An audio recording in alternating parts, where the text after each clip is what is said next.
Getting a taste of your own medicine can be a bitter pill to swallow indeed.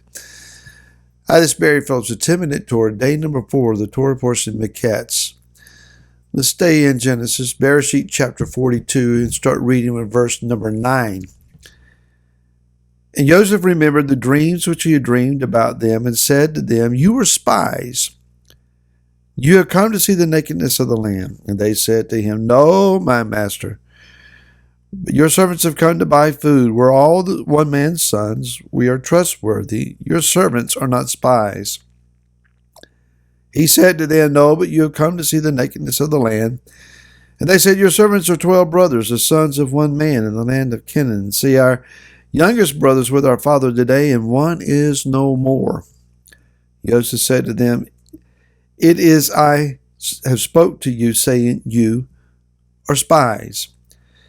So then it says in verse number 19, "If you are trustworthy, let one of your brothers be confined to your prison house, and you go bring grain for the scarcity of food to your houses, and bring your youngest brother to me, and let your words be confirmed, and you do not lie." So they did.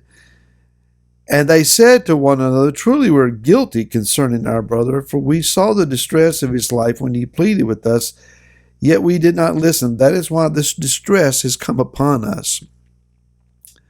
Reuben said to them, "Did I not say to you, saying, do not sin against the boy, and you would not listen? See, his blood is now required of us." And they did not know that Joseph understood them, for he spoke to them through an interpreter.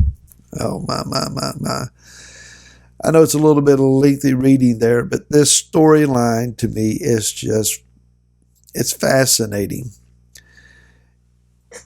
Joseph recognizes immediately who his brothers are when he sees them. He's got on Egyptian or Mitzrite makeup and headdress and garments, wigs of whatever they would have had, and his image is disguised, which is true to this day. The house of Ephraim, the descendants of the house of Joseph, we do not appear to those who are more Hebrew than we are, that we are likewise Hebrew.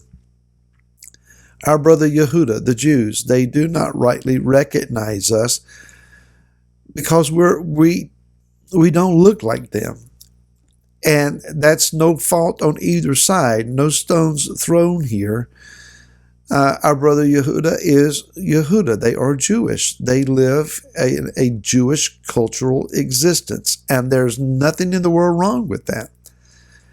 So while those who are not observant, or as we would say, Orthodox, those of us who do not wear the traditional Jewish garb of certain sects of Judaism, our hair does not come down the side of our face with the side locks, we do not wear our beards the way they do, etc., we would cast off on them and say, well, they're just being uber religious. Such mindsets and imaginations and words are totally unnecessary. They are who they are. That's their culture.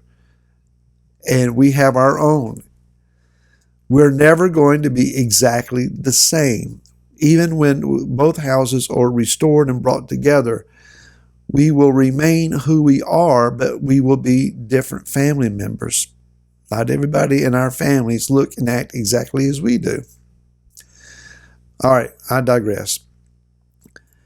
Joseph is dealing with a situation where his brothers need to be brought to a place of understanding the full weight and measure of their previous decisions.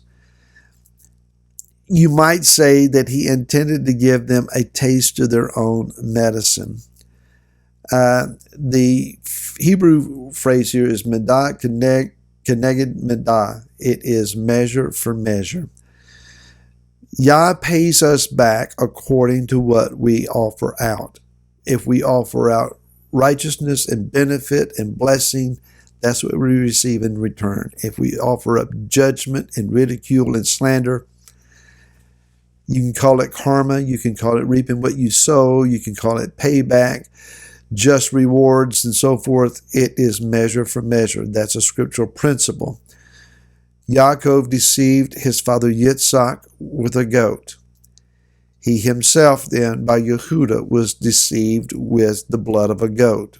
And then Yehuda himself was turned around and deceived in a transaction that involved a goat. Measure for measure. And so where Joseph had been accused of being a spy for his father, now he in turn looks at his brothers who accused him and says, "You're spies." Oh, no. We're all the sons of one father. No, you're spies, and you've come here to see the land. He puts them in prison. They put him in a pit. He puts them in a pit. Leaves them there for 3 days. Now, I don't know that Joseph was in a pit for 3 days. It was longer than he would have desired, but he put his brothers in prison and left them there for 3 days, cooling their heels a bit, as we might say. Certainly, they had plenty of time to think. On the third day, the day of life coming up out of the ground, the day of resurrection, the day of fruitfulness, he brings them up, life up out of the pit, and he begins to deal with them even more forthrightly. He says to them basically, "I still believe you're spies, and to prove that you're not, all of you go home except for one. You're going to leave one here to be in the prison house. And you go back, and then you bring this younger brother that you're talking about to prove to me that what you're saying is true." And they start mumbling and grumbling among themselves, even in his presence, not realizing that as they spoke Hebrew to each other, he knew exactly what they were saying. And so they understand correctly. His plan is working. Immediately they say, "We're truly guilty concerning our brother." Now, it's very big of Reuben to stand up and say, "I told you so. I told you that I didn't want to be a part of this plan. It's all y'all's fault." When we are brought face to face with our stuff, when we are hit between the eyes with evidence of our walk and where we have failed, our first reaction oftentimes is to blame somebody else. That's what our current world society does. It's never our fault. It's always someone else's doing. The brothers are looking at each other and saying, "You're right. You're right. It's our fault. We should have heard his cries and been softened, but now we're reaping what we have sown." The question is, what will it take for us to taste the bitterness of our own medicine? Years ago, I think in Mary Poppins, the Disney movie, a spoonful of sugar makes the medicine go down. We tend to sweeten things that are bitter. We don't want that accurate taste in our mouths. We live by our taste buds, so to speak. We want life to be sweet. And so when the bitterness of reality hits us, it can't be our fault. Blaming someone else is a mouthful of sugar. When we look at the distress of our nation, when we look at the relational issues in congregations and in the body of Messiah, when we look at the anemic ability of those that are walking in the name of Yeshua when it comes to needing to act in power and in authority, cast out demons and heal the sick and so forth, it's always someone else's fault. The reality is we need to cool our heels a bit. Maybe fast and pray for a few days. Maybe get alone with Yah and say, pull back the veneer, pull back the curtains, and let me get a good eyesight of what reality is.